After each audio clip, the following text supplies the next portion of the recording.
ಇವತ್ತು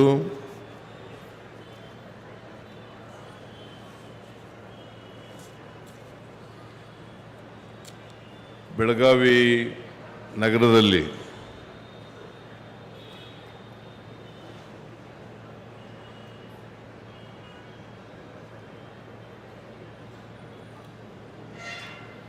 ವೈದ್ಯಕೀಯ ಕಾಲೇಜಿನ ಆವರಣದಲ್ಲಿ ಒಂದು ಸೂಪರ್ ಸ್ಪೆಷಾಲಿಟಿ ಆಸ್ಪತ್ರೆ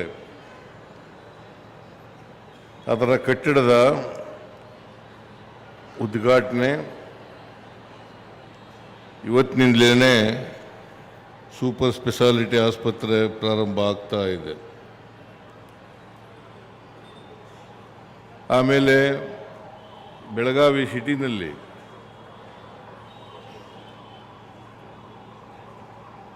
ಸ್ಮಾರ್ಟ್ ಸಿಟಿ ಅನುದಾನದಲ್ಲಿ ವಾಯುವ್ಯ ಕರ್ನಾಟಕ ರಸ್ತೆ ಸಾರಿಗೆ ಸಂಸ್ಥೆಯ ಬೆಳಗಾವಿ ನಗರ ಸಾರಿಗೆ ಬಸ್ ನಿಲ್ದಾಣದ ಉದ್ಘಾಟನೆಯನ್ನು ಕೂಡ ನೆರವೇರಿದೆ. ಆಮೇಲೆ ರಾಣಿ ಚೆನ್ನಮ್ಮ ವಿಶ್ವವಿದ್ಯಾಲಯದ ಹೊಸ ಆವರಣದಲ್ಲಿ ಅನೇಕ ಅಭಿವೃದ್ಧಿ ಕಾರ್ಯಕ್ರಮಗಳ ಉದ್ಘಾಟನೆ ಶಂಕುಸ್ಥಾಪನೆಯನ್ನು ಕೂಡ ಆಗಿದೆ. ಇವೆಲ್ಲ ಕಾರ್ಯಕ್ರಮಗಳನ್ನು ಕೂಡ ಅತ್ಯಂತ ಸಂತೋಷದಿಂದ ಉದ್ಘಾಟನೆ ಮಾಡಿದ್ದೇನೆ, ಶಂಕುಸ್ಥಾಪನೆ ಮಾಡಿದ್ದೇನೆ ಅಂತೇಳಿ ನಾನು ಭಾಳ ಸಂತೋಷದಿಂದ ಘೋಷಣೆಯನ್ನು ಮಾಡ್ತಾ ಇದ್ದೇನೆ.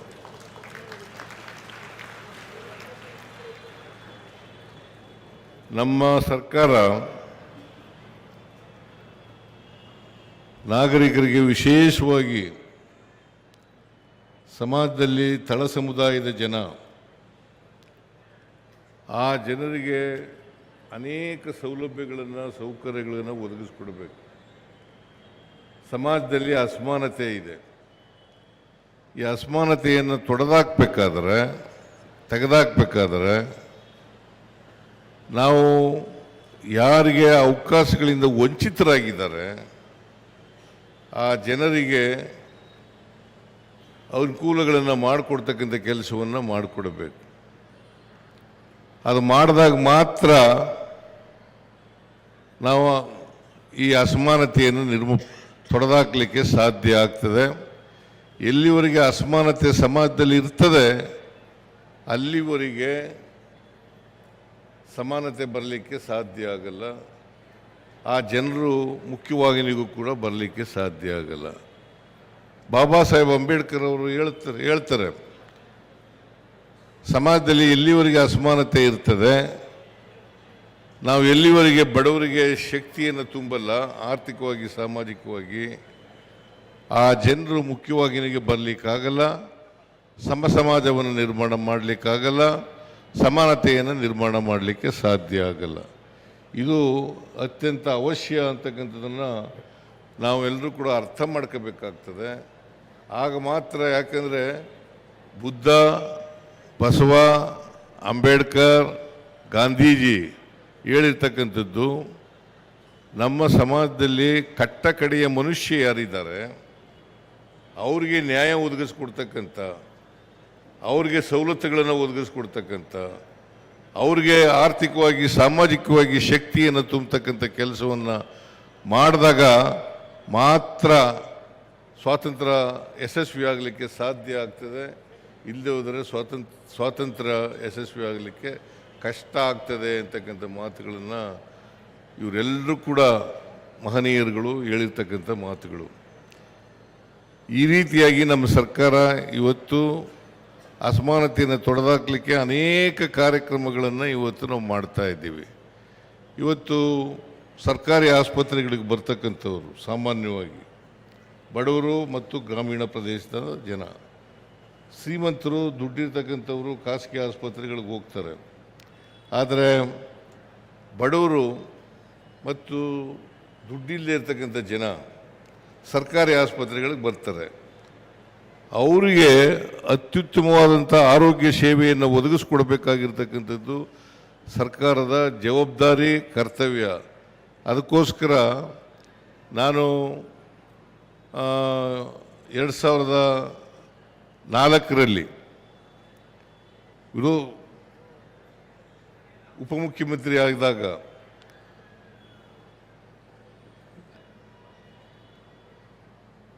ಆ ಸಂದರ್ಭದಲ್ಲಿ ಘೋಷಣೆ ಮಾಡಿದೆ. ಏನಪ್ಪ ಅಂತಂದರೆ, ಪ್ರತಿ ಜಿಲ್ಲೆನಲ್ಲಿ ಒಂದು ಸರ್ಕಾರಿ ಕಾಲೇಜ್ ಇರಬೇಕು, ಆಸ್ಪತ್ರೆ ಇರಬೇಕು, ಮತ್ತು ಒಂದು ಸೂಪರ್ ಸ್ಪೆಷಾಲಿಟಿ ಆಸ್ಪತ್ರೆ ಇರಬೇಕು. ಸೂಪರ್ ಸ್ಪೆಷಾಲಿಟಿ ಆಸ್ಪತ್ರೆಗಳು ಕೇವಲ ಸಮಾಜದ ಮೇಲ್ವರ್ಗದವರಿಗೆ ಸಿಕ್ಕಿದ್ರೆ ಸಾಲಲ್ಲ, ಅದು ಕೆಳವರ್ಗದ ಜನರಿಗೂ ಕೂಡ ಸಿಕ್ಕಬೇಕು. ಅದಕ್ಕೋಸ್ಕರ ಇವತ್ತು 22 ಜಿಲ್ಲೆಗಳಲ್ಲಿ 22 ಜಿಲ್ಲೆಗಳಲ್ಲಿ ಸರ್ಕಾರಿ ಆಸ್ಪತ್ರೆಗಳನ್ನು ಪ್ರಾರಂಭ ಮಾಡಿದ್ದೇವೆ. ಕಾರಣ ಯಾಕಪ್ಪ ಅಂತಂದರೆ, ಹಳ್ಳಿಗಾಡಿನ ಮಕ್ಕಳು, ಬಡವರ ಮಕ್ಕಳು ಕೂಡ ಅವರು ವೈದ್ಯರಾಗಬೇಕು ಅನ್ನೋ ದೃಷ್ಟಿಯಿಂದ ಅನೇಕ ಜಿಲ್ಲೆಗಳಲ್ಲಿ ಈಗಾಗಲೇ ಕಾಲೇಜುಗಳನ್ನು ಪ್ರಾರಂಭ ಮಾಡಿದ್ದೀವಿ. ಸೂಪರ್ ಸ್ಪೆಷಾಲಿಟಿ ಆಸ್ಪತ್ರೆಗಳನ್ನು ಕೂಡ ಪ್ರಾರಂಭ ಮಾಡಿದ್ದೀವಿ. ಇಲ್ಲೂ ಕೂಡ ಬೆಳಗಾಂನಲ್ಲಿ ನಾನು 2017ರಲ್ಲೇ ಹಿಂದೆ ಮುಖ್ಯಮಂತ್ರಿ ಆಗಿರುವಾಗ 2017ರಲ್ಲಿ ಈ ಸೂಪರ್ ಸ್ಪೆಷಾಲಿಟಿ ಆಸ್ಪತ್ರೆಗೆ ಶಂಕುಸ್ಥಾಪನೆಯನ್ನು ನೆರವೇರಿಸಿತು. ಅದು ಇಲ್ಲಿವರೆಗೂ ಕುಂಠಿತ ನಡ್ಕ ಬಂದಿದೆ. ಈಗ ಮತ್ತೆ ನಮ್ಮ ಸರ್ಕಾರ ಅಧಿಕಾರಕ್ಕೆ ಬಂದ ಮೇಲೆ ಇದರ ವೇಗವನ್ನು ಹೆಚ್ಚು ಮಾಡಿ ಈಗ ಸಂಪೂರ್ಣಗೊಳಿಸಿದ್ದೇವೆ. ಇದನ್ನು ನಾನು ಅತ್ಯಂತ ಸ್ಪಷ್ಟವಾಗಿ ಹೇಳಲಿಕ್ಕೆ ಬಯಸ್ತಾ ಇದ್ದೇನೆ.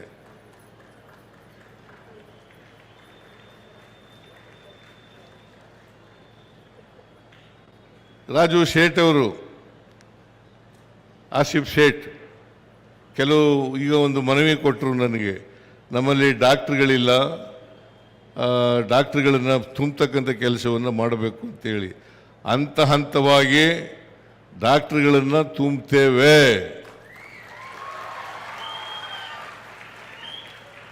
ಆ ಕೆಲಸವನ್ನು ಮಾಡ್ತೀವಿ. ಯಾಕಂತಂದರೆ ಬರೀ ಆಸ್ಪತ್ರೆ ಕಟ್ಟಡ ಕಟ್ಟಿದ್ರೆ ಸಾಲದು. ಆಸ್ಪತ್ರೆ ಕಟ್ಟಡ ಕಟ್ಟಿದಾಗ ಡಾಕ್ಟ್ರುಗಳು ಕೂಡ ಇರಬೇಕಾಗ್ತದೆ. ನಾನು ಕೇಳಿದೆ ಅದಕ್ಕೆ ಶರಣಪ್ರಕಾಶ್ ಪಾಟೀಲ್ ಅವರಿಗೆ, ನಮ್ಮಲ್ಲಿ ಡಾಕ್ಟ್ರುಗಳ ಕೊರತೆ ಇದೆಯಾ ಅಂತೇಳಿ ಕೇಳಿದಾಗ ಅವರು ಕೆಲವು ಡಾಕ್ಟ್ರುಗಳ ಕೊರತೆ ಇದೆ ಅಂತಕ್ಕಂಥ ಮಾತುಗಳನ್ನು ಹೇಳ್ತಾ ಇದ್ದಾರೆ. ಅದಕ್ಕೋಸ್ಕರ ಪ್ರಭಾಕರ್ ಕೋರೆಯವರು ಅವರ ಆಸ್ಪತ್ರೆ ಇದೆಯಲ್ಲ, ಸೂಪರ್ ಸ್ಪೆಷಾಲಿಟಿ ಆಸ್ಪತ್ರೆ, ಅದರ ಅಲ್ಲಿಂದ ಡಾಕ್ಟ್ರುಗಳನ್ನು ಉಚಿತವಾಗಿ ಸೇವೆ ಮಾಡ್ತಕ್ಕಂಥ ಕೆಲಸವನ್ನು ಮಾಡ್ತಾ ಇದ್ದಾರೆ. ಡಾಕ್ಟ್ರುಗಳು ಕಳಿಸಿ ಇಲ್ಲಿ ಉಚಿತವಾದಂಥ ಸೇವೆಯನ್ನು ಮಾಡ್ತಕ್ಕಂಥದ್ದು, ಆರೋಗ್ಯ ಸೇವೆಯನ್ನು ಮಾಡ್ತಕ್ಕಂಥ ಕೆಲಸವನ್ನು ಮಾಡ್ತಾ ಇದ್ದಾರೆ. ಅದರಿಂದ ನಾನು ಸರ್ಕಾರದ ವತಿಯಿಂದ ನನ್ನ ವೈಯಕ್ತಿಕವಾಗಿ ಅವರಿಗೆ, ಪ್ರಭಾಕರ್ ಕೋರೆ ಅವರಿಗೆ ಮತ್ತು ಅವರ ಸಂಸ್ಥೆಯವರಿಗೆ ಧನ್ಯವಾದಗಳನ್ನು ಹೇಳಲಿಕ್ಕೆ ಬಯಸ್ತಾ ಇದ್ದೇನೆ. ಬಹುಶಃ ಈ ಭಾಗದ ಜನರಿಗೆ ಲಾಭ ಸಿಗ್ತದೆ ಅಂತೇಳಿ ನಾನು ಭಾವಿಸ್ಕೊಂಡಿದ್ದೇನೆ. ಇದರ ಲಾಭವನ್ನು ಎಲ್ಲರೂ ಕೂಡ ಪಡ್ಕೊಳ್ಬೇಕು ಅಂತಕ್ಕಂಥ ಮಾತುಗಳನ್ನು ಹೇಳಲಿಕ್ಕೆ ಬಯಸ್ತೇನೆ. ನಾನು ಮುಖ್ಯಮಂತ್ರಿ ಆದಮೇಲೆ ಮುಖ್ಯಮಂತ್ರಿಗಳ ಪರಿಹಾರ ನಿಧಿಯಿಂದ ಅನೇಕ ಜನರಿಗೆ ದುಡ್ಡು ಕೊಡ್ತೀನಿ. ಪಾಪ ಬಡವರು ಸಾವಿರಾರು ಲಕ್ಷಾಂತರ ರೂಪಾಯಿಗಳನ್ನು ಖಾಸಗಿ ಆಸ್ಪತ್ರೆಗಳಿಗೆ ಕೊಡ್ತಕ್ಕಂಥ ಕೆಲಸವನ್ನು ಮಾಡ್ತಾರೆ. ನಾನು ಹೇಳ್ತೀನಿ, ಇಂಥ ಆಸ್ಪತ್ರೆಗಳನ್ನು ನಾವು ಮಾಡೋದ್ರಿಂದ ಬಡವರು, ಸಾಮಾನ್ಯ ಜನ, ಹಳ್ಳಿಗಾಡಿನ ಜನ ಸರ್ಕಾರಿ ಆಸ್ಪತ್ರೆಗಳಲ್ಲಿ ಉಚಿತವಾಗಿ ಸೇವೆಯನ್ನು ಪಡ್ಕೊಳ್ಳಲಿಕ್ಕೆ ಸಾಧ್ಯ ಆಗ್ತದೆ ಅಂತಕ್ಕಂಥ ಮಾತುಗಳನ್ನು ಹೇಳಲಿಕ್ಕೆ ಬಯಸ್ತಾ ಇದ್ದೇನೆ. ಅದರಿಂದ ಸಾಮಾನ್ಯ ಜನ ಖಾಸಗಿ ಆಸ್ಪತ್ರೆಗಳಿಗೆ ಹೋಗೋದನ್ನು ಬಿಡಬೇಕಾಗ್ತದೆ. ಸರ್ಕಾರಿ ಆಸ್ಪತ್ರೆಗಳಲ್ಲಿ ಉತ್ತಮವಾದಂಥ ಸೇವೆ ಒದಗಿಸ್ಕೊಡ್ತಕ್ಕಂಥ ಕೆಲಸವನ್ನು ನಾವು ಮಾಡ್ತೇವೆ ಅಂತಕ್ಕಂಥ ಮಾತುಗಳನ್ನು ಹೇಳಿ, ಅದನ್ನು ನೀವೆಲ್ಲರೂ ಕೂಡ ಪಡ್ಕೋಬೇಕು ಅಂತಕ್ಕಂಥ ಮಾತುಗಳನ್ನು ಈ ಸಂದರ್ಭದಲ್ಲಿ ಹೇಳಲಿಕ್ಕೆ ಬಯಸ್ತಾ ಇದ್ದೇನೆ. ಜೊತೆಗೆ ಸ್ಮಾರ್ಟ್ ಸಿಟಿ ಅನುದಾನದಲ್ಲಿ ಒಂದು ವಾಯುವ್ಯ ಕರ್ನಾಟಕ ರಸ್ತೆ ಸಾರಿಗೆ ಸಂಸ್ಥೆ ಅದರ ಅಡಿನಲ್ಲಿ ಇವತ್ತು ಒಂದು ಬಸ್ ಸ್ಟ್ಯಾಂಡನ್ನು ನಿರ್ಮಾಣ ಮಾಡಿದ್ದೀವಿ. ಅದು ಕೂಡ 50% ಕೇಂದ್ರ ಸರ್ಕಾರ, ರಾಜ್ಯ ಸರ್ಕಾರ 50% ಕೊಡ್ತಕ್ಕಂಥದ್ದು. ಒಟ್ಟಾರೆ ಸುಮಾರು 700 ಬಸ್ಸುಗಳು 700 ಬಸ್ಸುಗಳು ಇದರಲ್ಲಿ ತೊಡಗಿಸ್ಕೊಳ್ತವೆ. ಇದು ಜನರ ಸೇವೆಗೆ ಅಣಿಯಾಗ್ತಕ್ಕಂಥ ಮಾಡ್ತಕ್ಕಂಥ ಕೆಲಸವನ್ನು ಮಾಡ್ತವೆ. ಜೊತೆಗೆ ಇನ್ನು ಸ್ವಲ್ಪ ದಿನ ಆದಮೇಲೆ 100 ಬಸ್ಸುಗಳು, ಎಲೆಕ್ಟ್ರಿಕ್ ಬಸ್ಗಳು ಈ ಬಸ್ ನಿಲ್ದಾಣಕ್ಕೆ ಬರ್ತವೆ. ಬೆಳಗಾಂನ ನಗರದ ಜನ ಅದರ ಉಪಯೋಗವನ್ನು ಕೂಡ ಪಡ್ಕೊಳ್ಬೇಕಾದಂಥ ಮಾತುಗಳನ್ನು ಹೇಳಲಿಕ್ಕೆ ಬಯಸ್ತಾ ಇದ್ದೇನೆ. ಸೊ ರಾಣಿ ಚೆನ್ನಮ್ಮ ವಿಶ್ವವಿದ್ಯಾನಿಲಯದಲ್ಲಿ ಅನೇಕ ಅಭಿವೃದ್ಧಿ ಕೆಲಸಗಳಿಗೆ ಶಂಕುಸ್ಥಾಪನೆ ಮಾಡಿ ಈಗಾಗಲೇ ಸುಧಾಕರ್ ಅವರು ಅದರ ಬಗ್ಗೆ ಮಾತನಾಡಿದ್ದಾರೆ. ನಾನು ಹೆಚ್ಚು ಮಾತನಾಡಲಿಕ್ಕೆ ಹೋಗಲ್ಲ. ಆ ಅಭಿವೃದ್ಧಿ ಕೆಲಸಗಳಿಗೆ ಶಂಕುಸ್ಥಾಪನೆ ಮಾಡ್ತಕ್ಕಂಥ ಕೆಲಸವನ್ನು ಮಾಡಿದ್ದೇನೆ. ಉದ್ದೇಶ ನಮಗೆ ಹೆಚ್ಚು ಮಹಿಳೆಯರು, ದಲಿತರು, ಹಿಂದುಳಿದವರು, ಅಲ್ಪಸಂಖ್ಯಾತರು, ಬಡವರು, ಸಮಾಜದಲ್ಲಿರ್ತಕ್ಕಂಥ ಎಲ್ಲ ಜಾತಿಯ ಬಡವರು ಅವರೆಲ್ಲರೂ ಕೂಡ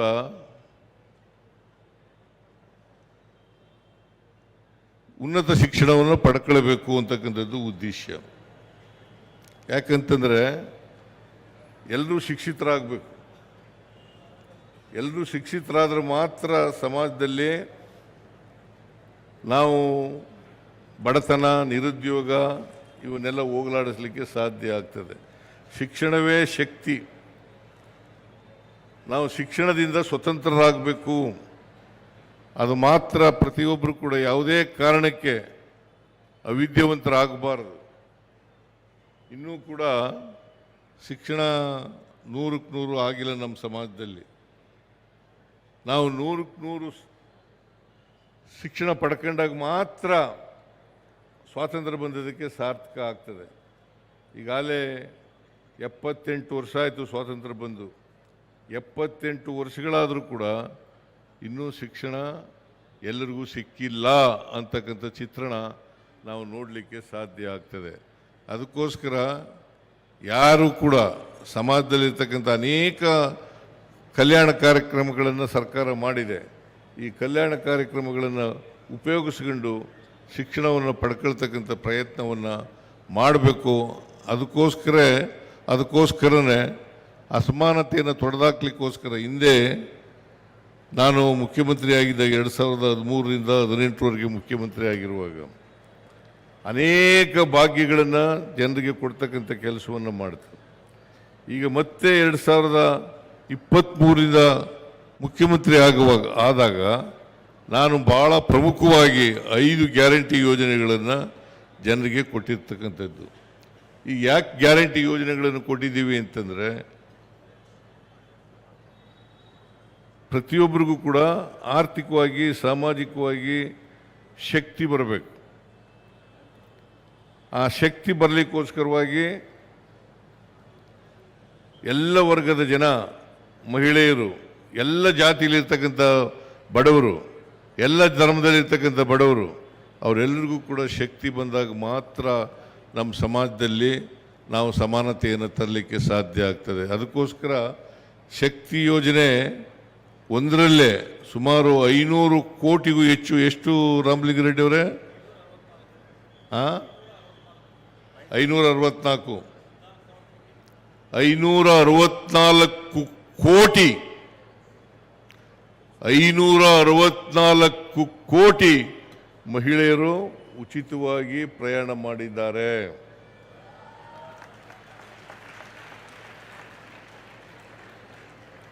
$564 ಕೋಟಿ ಬಹುಶಃ ಇದು ಒಂದು ದಾಖಲೆ ಅಂತೇಳಿ ನಾನು ಅಂದ್ಕೊಂಡಿದ್ದೀನಿ. 564 ಕೋಟಿ. ಅದಕ್ಕೆ ಯಾವುದೇ ರಿಸ್ಟ್ರಿಕ್ಷನ್ ಇಲ್ಲ, ಯಾವುದೇ ಮಿತಿ ಇಲ್ಲ. ಎಲ್ಲ ಸಮಾಜದಲ್ಲಿರ್ತಕ್ಕಂಥ ಎಲ್ಲ ಹೆಣ್ಮಕ್ಳು, ವಿದ್ಯಾರ್ಥಿಗಳು, ಎಲ್ಲ ಜಾತಿ, ಎಲ್ಲ ಧರ್ಮದ ಅವರು ಕೂಡ ಸರ್ಕಾರಿ ಬಸ್ಗಳಲ್ಲಿ ಫ್ರೀಯಾಗಿ ಪ್ರಯಾಣ ಮಾಡಬಹುದು. ಆಮೇಲೆ ಮಹಿಳೆ ಒಂದು ಕುಟುಂಬದ ಮುಖ್ಯಸ್ಥೆ ಯಾರಿರ್ತಾರೆ ಅವರಿಗೆ ತಿಂಗಳಿಗೆ 2,000 ರೂಪಾಯಿ ಕೊಡ್ತಕ್ಕಂಥ ಕಾರ್ಯಕ್ರಮವನ್ನು ಜಾರಿಗೆ ತಂದಿದ್ದೀವಿ. ಈಗಾಗಲೇ ಸುಮಾರು 1,25,00,000 ಕುಟುಂಬದ ಯಜಮಾನಿಯರಿಗೆ ತಿಂಗಳಿಗೆ 2,000 ರೂಪಾಯಿ ಕೊಡ್ತಾ ಇದ್ದೀವಿ. ಗೃಹ ಜ್ಯೋತಿ 1,64,00,000 ಕುಟುಂಬಗಳಿಗೆ 1,64,00,000 ಕುಟುಂಬಗಳಿಗೆ ಫ್ರೀಯಾಗಿ 200 ಯೂನಿಟ್ ವರೆಗೆ ಫ್ರೀ ಕರೆಂಟನ್ನು ಕೊಡ್ತಾ ಇದ್ದೀವಿ.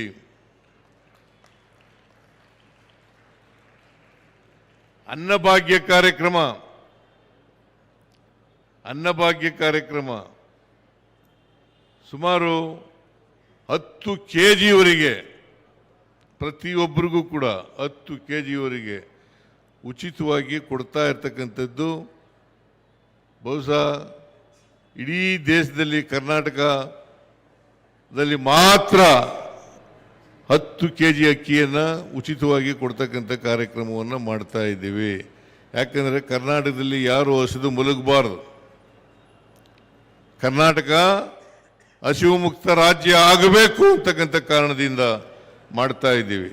ಜೊತೆಗೆ ಯುವತಿಯರಿಗೆ ಯಾರು ಗ್ರ್ಯಾಜುಯೇಟ್ಗಳಾಗಿದ್ದಾರೆ, ಪದವೀಧರರಾಗಿದ್ದಾರೆ, ಅವ್ರಿಗೆಲ್ಲರಿಗೂ ಕೂಡ 3,000 ರೂಪಾಯಿ 2 ವರ್ಷದವರೆಗೆ ಕೊಡ್ತಕ್ಕಂಥ ಕೆಲಸವನ್ನು ಮಾಡ್ತೀವಿ. ಆಮೇಲೆ ಡಿಪ್ಲೊಮಾ ಹೋಲ್ಡರ್ಸ್ಗೆ 1,500 ರೂಪಾಯಿ ಕೊಡ್ತೀವಿ 2 ವರ್ಷದವರೆಗೆ.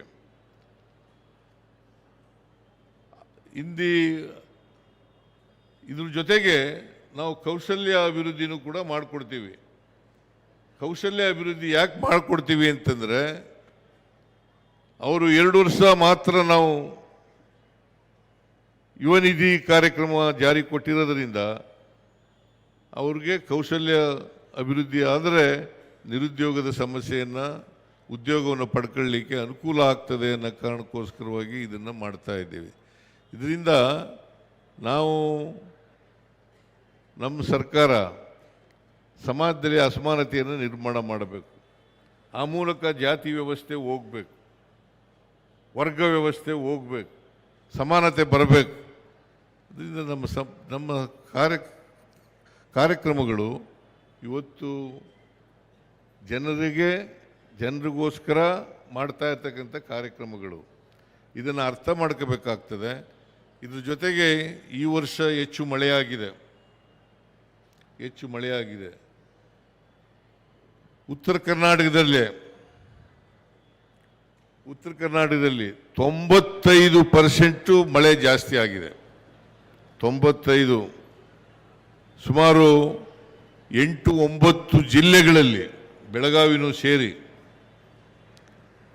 ಬಾಗಲಕೋಟೆ, ಬಿಜಾಪುರ, ಬೆಳಗಾವಿ, ಬೀದರ್, ಕಲಬುರಗಿ, ಕೊಪ್ಪಳ, ಆಮೇಲೆ ರಾಯಚೂರು, ಈ ಜಿಲ್ಲೆಗಳಲ್ಲೆಲ್ಲ ಸುಮಾರು 95% ಅಷ್ಟು ಬೆಳೆ ಹಾನಿಯಾಗಿದೆ. ಅದಕ್ಕೆ ನಾನು ಮೊನ್ನೆ ಬೆಳಗಾವಿಗೆ ಹೋಗಿದ್ದೆ, ಕಲಬುರಗಿಗೆ ಹೋಗಿದ್ದೆ. ಕಲಬುರಗಿನಲ್ಲಿ 4 ಜಿಲ್ಲೆಗಳಲ್ಲಿ ವೈಮಾನಿಕ ಸಮೀಕ್ಷೆಯನ್ನು ಮಾಡಿದೆ. ಬೀದರ್, ಕಲಬುರಗಿ, ಯಾದಗಿರಿ ಮತ್ತು ವಿಜಯಪುರ ಈ ಜಿಲ್ಲೆಗಳಲ್ಲಿ ಮಾಡಿದಾಗ ಸುಮಾರು 10 ಲಕ್ಷಕ್ಕೂ ಹೆಚ್ಚು, ಬೆಳಗಾವಿ ಜಿಲ್ಲೆ ಒಂದರಲ್ಲೇ ಸುಮಾರು 80,000 ಹೆಕ್ಟೇರ್ ಪ್ರದೇಶದಲ್ಲಿ ಬೆಳೆಯನೇ ಆಗಿದೆ. 80 ಲಕ್ಷ ಹೆಕ್ಟೇರ್ ಪ್ರದೇಶದಲ್ಲಿ ಬೆಳೆಯನೇ ಆಗಿದೆ. ಇಡೀ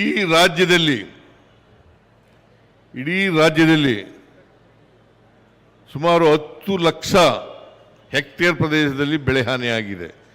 ಈ ಸಾರಿ ಒಂದು ಕಡೆ ಮಳೆ ಬಂದಿದೆ, ಎಲ್ಲ ಜಲಾಶಯಗಳು ತುಂಬಿದ್ದಾವೆ, ಆದರೆ 10 ಲಕ್ಷ ಹೆಕ್ಟೇರ್ ಪ್ರದೇಶದಲ್ಲಿ ಬೆಳೆ ಹಾನಿಯಾಗಿದೆ. ಅದಕ್ಕೆ ನಾನು ಕಲಬುರಗಿನಲ್ಲಿ ಘೋಷಣೆ ಮಾಡಿದೆ, ಬೆಳಗಾಮು ಸೇರಿದಂತೆ 10 ಲಕ್ಷ ಹೆಕ್ಟೇರ್ ಪ್ರದೇಶ ಇದೆಯಲ್ಲ, ಅದರಲ್ಲಿ ಖುಷ್ಕಿ ಜಮೀನಿನಲ್ಲಿ ಬೆಳೆ ಹಾನಿಯಾಗಿದ್ದರೆ 17,000 ಕೋಟಿ NDRF ಮತ್ತು ಸರ್ಕಾರದ ವತಿಯಿಂದ 8,500 ರೂಪಾಯಿ, ಸರ್ಕಾರದ ವತಿಯಿಂದ 8,500 ರೂಪಾಯಿ. NDRF ನಾರ್ಮ್ಸ್ ಪ್ರಕಾರ 8,500 ರೂಪಾಯಿ ಪ್ಲಸ್ ಸರ್ಕಾರದ ವತಿಯಿಂದ 8,500 ರೂಪಾಯಿ, ಒಟ್ಟು 17,000 ರೂಪಾಯಿಯನ್ನು ಒಂದು ಹೆಕ್ಟೇರಿಗೆ ಕೊಡ್ತಕ್ಕಂಥ ಕೆಲಸವನ್ನು ಮಾಡ್ತಾ ಇದ್ದೀವಿ. ಜೊತೆಗೆ ನೀರಾವರಿ ಪ್ರದೇಶದಲ್ಲಿ ಬೆಳೆ ಹಾನಿಯಾಗಿದ್ದರೆ ಅದಕ್ಕೆ 8,500 ಕೋಟಿ 500 ರೂಪಾಯಿ ಸೇರಿಸಿ ಒಟ್ಟು 21,500 ರೂಪಾಯಿ 21,500 ರೂಪಾಯಿಯನ್ನು ನೀರಾವರಿ ಒಂದು ಹೆಕ್ಟೇರ್ ಪ್ರದೇಶಕ್ಕೆ ಸರ್ಕಾರ ಕೊಡ್ತದೆ ಅಂತಕ್ಕಂಥ ಮಾತುಗಳನ್ನು ಹೇಳಲಿಕ್ಕೆ ಬಯಸ್ತೇನೆ. ಜೊತೆಗೆ ಮಲ್ಟಿ ಪೆರೇನಿಯಲ್ ಕ್ರಾಪ್ಸ್ ಈ ಬೆಳೆಗಳಿಗೆ ಈ ಜಮೀನಿನಲ್ಲಿ ಬೆಳೆ ಹಾನಿಯಾಗಿದ್ದರೆ ಇವಕ್ಕೆ 31,000 ರೂಪಾಯಿಗಳನ್ನು ಸರ್ಕಾರ ಕೊಡ್ತದೆ. ಆದ್ದರಿಂದ ಸರ್ಕಾರ ಇವತ್ತು ಎಲ್ಲ ಸರ್ವೆ ಮುಗಿದ ತಕ್ಷಣವೇ ಅನೇಕ ಪ್ರದೇಶಗಳಲ್ಲಿ ಇನ್ನೂ ಮಳೆ ಆಗ್ತಾ ಇದೆ, ಸರ್ವೆ ಮಾಡೋಕ್ಕಾಗ್ತಾ ಇಲ್ಲ. ಇಲ್ಲಿವರೆಗೆ ಸುಮಾರು 50-60% ಸರ್ವೆ ಆಗಿದೆ. ಬೆಳಗಾಂನಲ್ಲಿ ಮುಗಿದಿದೆ. ನಾವು ಎಲ್ಲ ಪ್ರದೇಶದಲ್ಲೂ ಕೂಡ ಒಟ್ಟಿಗೆ ಮುಗಿದಾಗ ಪರಿಹಾರವನ್ನು ವಿತರಣೆ ಮಾಡ್ತಕ್ಕಂಥ ಕೆಲಸವನ್ನು ಮಾಡ್ತಾ ಇದ್ದೀವಿ. ನಮ್ಮ ಸರ್ಕಾರ ರೈತರ ಪರವಾಗಿದೆ ಅಂತಕ್ಕಂಥ ಮಾತುಗಳನ್ನು ಹೇಳಲಿಕ್ಕೆ ಬಯಸ್ತಾ ಇದ್ದೇನೆ.